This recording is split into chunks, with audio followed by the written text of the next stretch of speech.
Persija Jakarta harus puas bermain imbang 1-1 saat menghadapi PSM Makassar. Terlebih dahulu PSM cetak gol lewat Kenzo Nambu di menit 12, assist dari Akbar Tanjung. Lalu Persija mampu samakan kedudukan di babak kedua menit 81 lewat Rio Matsumura, assist dari Firza Andika. Nah, sebelum lebih jauh, aku nggak pernah bosan-bosannya untuk mengingatkan teman-teman, ketika teman-teman nonton video ini sekalian tekan tombol like-nya. Yang pertama yang ingin aku bahas terlebih dahulu dari sisi ball possession. Di laga ini Persija Jakarta sangat amat superior, 80% dengan 4 kali on target. Sedangkan PSM Makassar bersama Bernardo Tavares 20% ball possession yang mereka lakukan dengan 1 on target 1 gol. Ini khas dari Bernardo Tavares bersama PSM Makassar. Cukup memanfaatkan serangan balik lewat 2-3 pemain Everton Pluim, dibantu oleh pemain-pemain cepat mereka. Misal dari sektor kiri ada Yance, sektor kanan ada Yakob. Itu sangat amat kesulitan. Apalagi di laga ini Persija Jakarta dari sisi duel 1 lawan 1, ya khususnya di babak pertama teman-teman, banyak sekali pemain Persija Jakarta kesulitan untuk menandingi postur yang dimiliki oleh pemain PSM Makassar. Yang kedua, ini pertanyaan yang banyak ditujukan kepada aku. Apakah gol Rio Matsumura ke gawang PSM Makassar sudah sesuai dengan aturan? Jadi aku kasih sedikit gambaran kepada teman-teman, flashback. Di SEA Games 2023 Kamboja itu ada kejadian yang ya kurang lebih mirip dengan kejadian Persija menghadapi PSM Makassar. Nah, ini akan aku tampilkan gambarnya. Ya, ada satu pemain Indonesia di sini terjatuh. Tapi wasit tidak meniup ataupun menghentikan pertandingan tersebut. Tetap memberikan Thailand untuk mencoba melakukan serangan. Nah, di situ pemain Thailand melakukan crossing. Pada saat crossing ataupun early cross yang dilakukan oleh pemain Thailand bisa disentuh oleh, disentuh oleh pemain Indonesia lewat heading, lantas wasit langsung menghentikan permainan. Lalu kalau kita korelasikan dengan kejadian contohnya di SEA Games kemarin dengan Persija menghadapi PSM, di situ pemain PSM pada saat Persija Jakarta sedang menguasai bola melakukan serangan teman-teman, tidak ada satu orang pun yang menyentuh bola tersebut di saat ada pemain PSM yang terjatuh. Kalau misalnya di momen attacking yang coba dilakukan Persija ada sedikit sentuhan, clearance, blocking atau apapun lah itu dilakukan oleh pemain PSM Makassar, maka wasit Agus Paujan pasti secara otomatis akan menghentikan pertandingan karena sudah disentuh oleh pemain PSM Makassar, seperti apa yang dilakukan oleh wasit di SEA Games laga Indonesia menghadapi Thailand. Thailand nggak mau buang bola, meskipun ada yang namanya fair play teman-teman, tapi itu hak sebuah tim ataupun negara yang coba ingin menciptakan sebuah gol. Itu aku nggak mau terlalu jauh untuk membahas. Kalau misalnya ditanya aku, ya harusnya fair play. Tetapi kalau kita bicara law of the game, kita jumpain kasus-kasus seperti ini, ya kemudian tidak ada disentuh oleh pemain PSM bola yang digulirkan oleh Persija, maka wasit tidak akan meniup peluit tersebut sampai ada pemain PSM yang menyentuh ataupun bola dikeluarkan. Nah, di momen ini kebetulan BAM tercipta. Jadi kesimpulannya untuk gol Rio ke gawang PSM menurut aku sah. Lalu yang ketiga, apresiasi setinggi-tingginya untuk pemain Persija Jakarta. Tanpa banyak pemain asing, hanya satu Rio Matsumura menghadapi PSM Makassar yang notabene kita tahu gaya khas Bernardo Tavares bagaimana, bisa setidaknya menyulitkan, bahkan harusnya ya setidaknya dengan 4 on target bisa lebih dari 1 gol diciptakan oleh Persija Jakarta. Apresiasi. Meskipun aku yakin pendukung Persija Jakarta datang ke stadion ataupun menonton lewat layar kaca mengharapkan kemenangan. Good job untuk laga perdana teman-teman. Pasti juga Coach Thomas Doll, pendukung Persija kecewa. Tetapi dari sisi permainan kita pun harus akui PSM Makassar bagus, bahaya banget. Mereka hanya melakukan counter, kesulitan pemain Persija lini belakang untuk antisipasi. Sebaliknya juga Persija dengan tanpa banyak pemain asing, Rio Matsumura, Rico Simanjuntak, gokil. Kan kita tahun lalu bahas, musim lalu teman-teman, Persija Jakarta ini butuh tambahan pemain needle player, pemain jarum. Bukan hanya lagi tergantung ke Rico. Sekarang ada opsinya Ryo Matsumura. Oke, kemudian ke poin selanjutnya.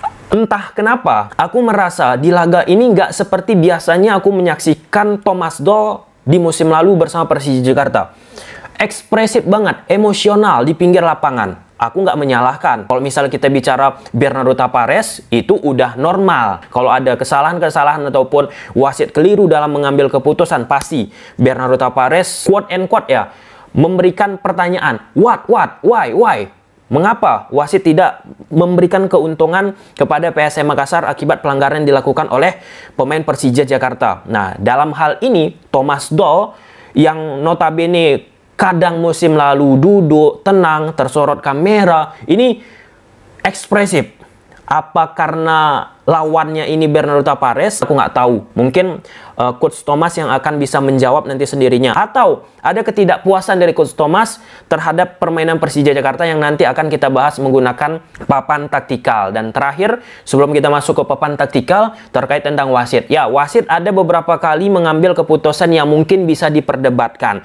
Namun di sisi lain ada juga wasit mengambil keputusan yang sudah tepat, seperti yang aku sampaikan di awal tadi, yang mungkin bisa diperdebatkan teman-teman. Di laga ini kan PSM Makassar sering melakukan permainan counter transisi lewat Everton Fluim.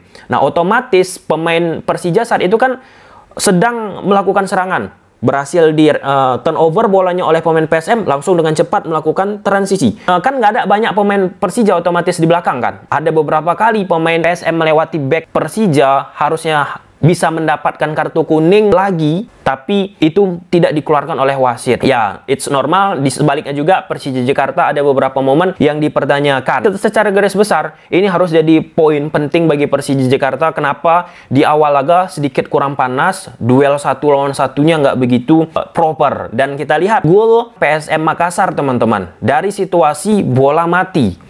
Nah, di sini Persija Jakarta menerapkan sistem pertahanan man to man untuk bisa menghentikan free kick yang coba dilakukan oleh PSM Makassar. Jadi dalam situasi free kick ataupun corner kick, teman-teman, ada 3 sistem yang biasanya digunakan. Man to man seperti apa yang dilakukan oleh Persija ini.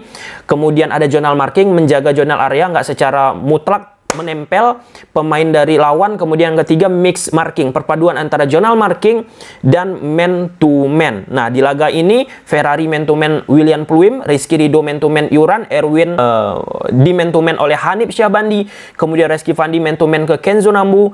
Everton yang kuat banget dari sisi holding the ball, screening bola, di man to man oleh 2 pemain, Hansa Muyama, Firza Andika. Nah, kalau kita bicara di momen ini Persija melakukan man to man, artinya harus memang dipegang teguh pemain tersebut untuk bertanggung jawab, menutup, mengantisipasi. Nah, di sini Reski Fandi yang menjaga posisi Kenzo Nambu tidak begitu kuat dari sisi duel 1 lawan 1. Ada saling tarik-menarik. Oke, kita masuk ke grafis taktikal. Ini singkat aja kita bahas, teman-teman. Persija Jakarta bersama Thomas Doll gunakan pola 1-3-4-2-1 ataupun 1-3-4-3. Sedangkan PSM Makassar bersama Bernardo Tavares gunakan pola 1-3-5-2, khas dari Bernardo Tavares. Nah, di laga ini Reza ya dari musim lalu kemudian tampil sekarang di awal musim udah semakin percaya diri deh. Kebetulan karena di laga ini PSM Makassar kecenderungan bertahan, menunggu compact defense yang mereka terapkan, teman-teman. Lebih sering kita melihat bagaimana bentuk shape bertahan yang mereka bangun. Oke, 5-3-2. Yakob turun, Yance turun, Akbar, Ananda, Kenzo Nambu. Oke, Everton dan William Fluim turun juga ke bawah. Mereka menunggu, memancing pemain Persija Jakarta untuk masuk ke daerah pertahanan dari PSM. Ini khas. Rio Fahmi bermain melebar, Firza Andika bermain melebar, Rico dan Ryo Matsumura ini sesekali berganti posisi, teman-teman. Cair posisi mereka dan seterusnya. Nah, oke, Ryo Matsumura di half space, Rico Simanjuntak di half space. Oke, posisi dari Reski Fandi ini akan bergerak ke depan, Hanif bergerak ke depan. Sama juga posisi Hanif kadang di posisi Reski, Reski kadang di posisi Hanif. Ferrari naik menekan, Hansamu naik menekan, Rizky Ridho naik menekan. Nah, pada saat sesi build up, nah di sini problematika dari Persija Jakarta kelihatan. Nggak bisa seperti laga-laga sebelumnya. Misal contoh seperti ini, Ferrari dapat bola langsung ditekan oleh Kenzo Nambu. Sehingga untuk masuk ke posisi Hanif Syahbandi ataupun Reski Fandi ini sulit.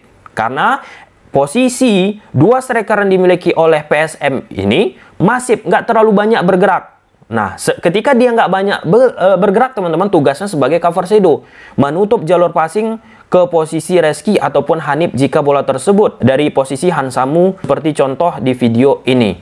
Nah, karena pemain Persija tidak bisa eksplosif banget bermain dari area tengah, teman-teman, lewat Hanif ataupun Hansamu, otomatis banyak banget bermain dari sektor sayap kiri ataupun sektor sayap kanan. Yang normalnya kalau kita lihat selama preseason ini, salah satu andalan dari Persija memanfaatkan koridor half space, baik itu lewat Rio ataupun Rico Simanjuntak. Nah, ada sebenarnya siasat dilakukan oleh Thomas Doll untuk menjembatani antara lini belakang ke lini depan. Apa itu? Di saat Hanif dan Reski Fandi terkurung, Rio Matsumura, teman-teman, yang posisinya di sektor half space kanan beberapa kali, turun jemput bola. Misalnya dari sini Ferrari, kemudian ia melakukan drive bola ataupun tusukan. Karena apa? Ia memiliki kemampuan akselerasi. Itu coba dimanfaatkan oleh Persija Jakarta. Karena permainan sepak bola kolektif tentu nggak bisa hanya mengandalkan Rio Matsumura, Rico Simanjuntak. Nah, apalagi di lini depan, Rico, Witan, Rio yang tidak proporsional secara postur memanfaatkan bola-bola udara, kecenderungan akhirnya Persija Jakarta berupaya satu, bermain bola-bola kaki ke kaki, bahkan sampai daerah kotak penalti dari kaki ke kaki ataupun bola pendek, atau ketika melakukan ada upaya crossing dilakukan umpan datar ataupun cutback. Nah, jadi opsional pemain Persija untuk memanfaatkan postur-postur crossing-crossing seperti musim lalu, misalnya ada lewat Kremencik, Helal, teman-teman, nggak kelihatan. Nah, jadi variasi tersebut nggak ada. Kemudian dari sisi tendangan dari luar kotak penalti mungkin bisa dilakukan opsi, tidak banyak dilakukan opsi. Akhirnya Rio Matsumura melakukan hal tersebut. Di saat itu pun PSM Makassar kehilangan konsentrasi, kompleks defense 5-3-2 mereka bentuk pun udah nggak rapat padu padat, ada celah, kelengahan, dan bam, dihajar oleh pemain PSM Makassar. Nah, kalau dari sisi permainan Persija dengan skuad yang ada, PSM dengan skuad yang ada, skor 1-1 layak bagi aku. Dan pertandingan ini sangat-sangat luar biasa. Oke, sampai sini aja dulu teman-teman video. Semoga teman-teman suka. Bye.